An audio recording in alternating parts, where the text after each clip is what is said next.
Olá pessoal, aqui é a professora Bárbara da disciplina de História. Estou aqui trazendo mais uma aula para vocês. Dessa vez é o nosso conteúdo previsto para o mês de outubro. Esse mês eu vou procurar dividir as aulas em algumas partes para poder facilitar um pouquinho o entendimento de vocês.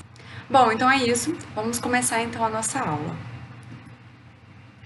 O tema que iremos abordar hoje vai ser desenvolvimentismo no Brasil. Vai ser um período que vai durar de 1946 até 1964, ou seja, 18 anos em que o Brasil ele vai experimentar pela primeira vez a questão do que é votar num presidente democraticamente e a questão do desenvolvimento do país frente a inovações tecnológicas, seja a industrialização, seja acesso a bens de consumo como eletrodomésticos, automóveis. E aí então vai haver vários presidentes que vão ocupar a presidência durante esse período e nós vamos estudar hoje o que então esses presidentes fizeram.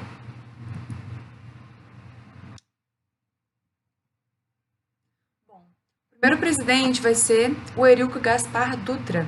Não sei se vocês se recordam, mas em 1945 o governo Vargas do Estado Novo ele vai perder o apoio que ele possuía dentro do nacionalismo no Brasil e pelo fato de Getúlio Vargas lutar contra os partidos fascistas, no caso durante a Segunda Guerra Mundial, isso vai ter uma consequência porque o seu Estado Novo vai enfraquecer cada vez mais o poder até que em 1945 vão ocorrer as eleições. E aí, quem vai vencer essas eleições vai ser o Eurico Gaspar Dutra, do PSD, e ele vai obter um apoio de Vargas. O Eurico Gaspar Dutra, ele vai então governar de 1946 a 1951 e ele vai ser eleito pelo povo e ele vai tomar algumas medidas básicas, principalmente porque nós estamos falando de período onde se inicia o processo da Guerra Fria. Então, o Brasil, com o Eurico Gaspar Dutra, vai demarcar então o apoio ao liberalismo econômico e, consequentemente, ao modelo capitalista. O Eurico Gaspar Dutra ele vai assumir então a presidência e ele vai lançar o Plano SALT, que previa alguns investimentos na saúde, na alimentação, no transporte e na energia. Ele vai então manter também uma aliança com os Estados Unidos e ele vai em 1946 promulgar a nova Constituição. E essa Constituição ela vai prever algumas decisões, algumas já conquistadas, que seriam o voto secreto universal e a questão do pluripartidarismo, e vai manter uma estrutura de propriedade de terra e vai adotar também a questão dos direitos trabalhistas da era Vargas. Então, o Eurico Gaspar Dutra ele vai trazer a questão do apoio ao liberalismo econômico, mas ao mesmo tempo ele vai investir dentro do país com o Plano SALT e também a questão do apoio às leis trabalhistas que haviam sido desenvolvidas por Vargas durante o governo constitucional. Aqui eu trouxe duas fotinhas. A da esquerda do Eurico Gaspar Dutra em 47, quando o presidente Harry Truman veio até o Brasil e aí é onde ele declara o apoio ao capitalismo. O presidente dos Estados Unidos então aí demarca essa influência. A foto da direita é à esquerda o Getúlio Vargas, na direita ali sentado é o Eurico Gaspar Dutra, e o Eurico Gaspar Dutra ele vai ser um ministro durante o governo do Estado Novo de Vargas. E aí então quando ocorrem as eleições em 45, o Eurico Gaspar Dutra vai receber esse apoio do Vargas, então assim, vai haver também uma motivação aí da vitória do Eurico Gaspar Dutra. Bom, em 1951 vão ocorrer novas eleições, e aí quem vai vir à presidência vai ser o Getúlio Vargas novamente. Então, depois dos anos de experiência que ele teve lá com o governo constitucional, o governo provisório e o governo do Estado Novo, em 51 ele vai ser eleito.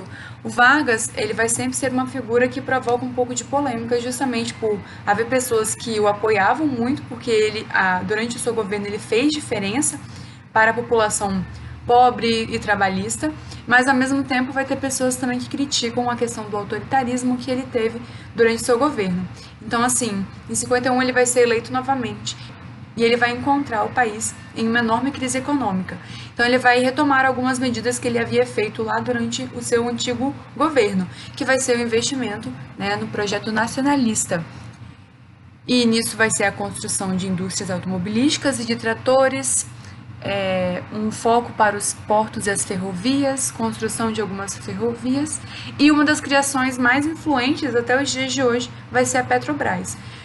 O Vargas, ele via que a dependência do capital estrangeiro com o liberalismo econômico e essa dependência do Brasil quanto a esse capital dos Estados Unidos provocava uma certa dependência. Então, assim, a qualquer momento que houvesse uma crise posterior, como a crise de 29, e os países estivessem rendidos a essa economia norte-americana, então, se houvesse uma crise, o Brasil seria afetado. Então, Getúlio Vargas vai tentar criar uma empresa nacional, que no caso foi a Petrobras, e ela existe até os dias de hoje. Em 53, Vargas ele vai passar por um processo aí de algumas greves, inclusive uma das mais famosas vai ser a greve dos 300 mil, onde alguns trabalhadores eles vão reivindicar algumas melhorias também dentro do trabalho. Vargas, por ter já essa fama e por conquistar muitos eleitores com esse apoio trabalhista, ele vai então conceder esses pedidos. Durante o seu governo, Vargas ele vai sofrer uma oposição muito grande dos comunistas e udenistas, e isso, querendo ou não, vai provocar o fim do seu governo. Nós vamos ter, então, aqui a fotinha principal da esquerda sobre essa greve dos 300 mil. A imagem de cima é o noticiário do jornal sobre a questão dessas greves entre os operários. E a foto de baixo é o Vargas ao centro, com a mão de petróleo, né? Uma foto bem conhecida, inclusive. E ele representa aí a fundação, então, e a criação da Petrobras, uma empresa nacional brasileira. Como eu falei, Vargas vai sofrer uma forte oposição por parte dos comunistas e os udenistas, e nós vamos ter um udenista específico de partidos de direita, que vai ser o Carlos Lacerda. O Carlos Lacerda ele vai ser um dos principais opositores, e é em 1954 que vai acontecer. O Carlos Lacerda ele utilizava a imprensa para poder atacar Vargas de diversas formas. Então, sem que Vargas soubesse, o seu guarda pessoal contratou alguém para poder matar o Carlos Lacerda. E aí, no meio de uma confusão dessas, acabou que quem morreu foi o guarda-costas do Carlos Lacerda. E aí, então, vai ser como o Carlos Lacerda tivesse sofrido um atentado do presidente. Vargas, então, a partir de 54, após esse atentado a Carlos Lacerda, ele vai sofrer uma forte oposição, porque a oposição vai ver uma oportunidade para poder atacar Vargas para que enfraquecesse o poder dele. Então, nessa foto ao lado aí, alguns policiais, logo após o atentado, socorrendo aí o Carlos Lacerda. E 24 de agosto de 54, o Vargas ele não vai aguentar essa pressão dessa oposição sobre o seu governo, e então ele vai acabar cometendo suicídio. Aqui eu trouxe algumas das fotinhas, o pijama, né, e a arma que ele utilizou para cometer suicídio, a notícia do jornal sobre o suicídio, que foi uma grande repercussão, e inclusive o Vargas aí na foto à direita, houve uma grande comoção, principalmente por ele ser uma figura que ao longo dos anos aí durante a presidência, ele vai garantir alguns direitos para algumas pessoas que antes mesmo não tinham, como a questão do voto feminino. Então, assim, vai haver uma grande comoção por ele ser um líder popular. E, apesar de provocar algumas polêmicas, tinha muitas pessoas que gostavam dele. Quando em 54 Vargas então vai cometer o suicídio, vai haver uma crise sobre a sua sucessão. Quem vai assumir vai ser o Café Filho, o vice. E aí, em 55, por motivos de saúde, ele precisou se afastar. Logo depois disso, também há a candidatura, o lançamento das eleições presidenciais para 55. E aí nós vamos ter duas pessoas importantes, que vai ser o Juscelino e o João Goulart. Mas aí, nesse meio tempo, quando o Café Filho é afastado, quem vai assumir vai ser o Carlos Luz, que é esse da fotinha da direita embaixo. Como o Carlos Lacerda, ele já provocava aí uma pressão por partes de forças armadas para a existência de um golpe militar, por exemplo, então rapidamente as eleições elas foram lançadas e aí quem vai assumir vai ser o Juscelino Kubitschek e o João Goulart como seu vice. Então é dada início então a uma nova fase da política brasileira. Bom, então Juscelino Kubitschek e João Goulart eles vão vencer as eleições com 35% dos votos. O Juscelino ele vai começar então o seu governo com a proposta econômica de desenvolver o país 50 anos em 5. E aí então vai ser onde ficou característico essa política de desenvolvimentismo. Ele vai promover diversas transformações desenvolvimentistas dentro do país, que inclusive as mais importantes foi a definição de 31 metas, o investimento em energia, transporte, alimentos, principalmente na indústria de base e também na indústria de transporte e automobilismo. Durante o governo de Juscelino Kubitschek, vai facilitar a implementação de empresas internacionais dentro do país, para que o capital estrangeiro então pudesse investir dentro do país e levar então ao crescimento de empregos, o acesso a essas pessoas a determinados produtos que antes nem todo mundo tinha. Aqui tem algumas fotinhas à esquerda sobre essa produção da indústria automobilística, e aí que vocês estão vendo são as fusquinhas mesmo, a empresa então da Volkswagen, assim como outras empresas internacionais de indústria automobilística vão se instalar no país.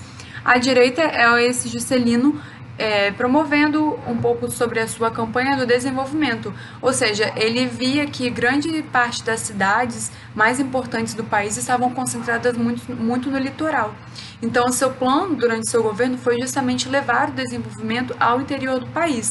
Então, isso previa a construção de estradas, algumas empresas internacionais, e isso tudo vai ser financiado com o capital estrangeiro vindo dos Estados Unidos, principalmente, porque nós estamos falando de um período de Guerra Fria.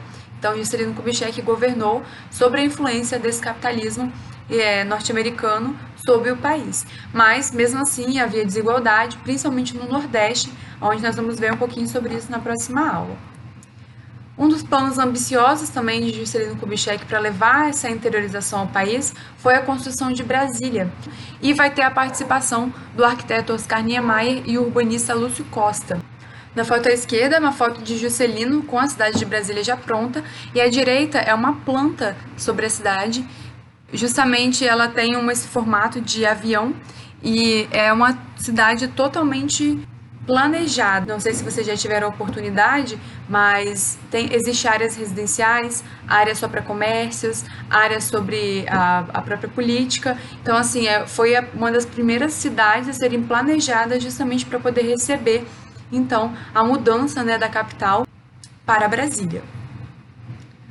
Bom, acredito que seja isso por hoje. Espero que vocês tenham gostado e até a próxima aula.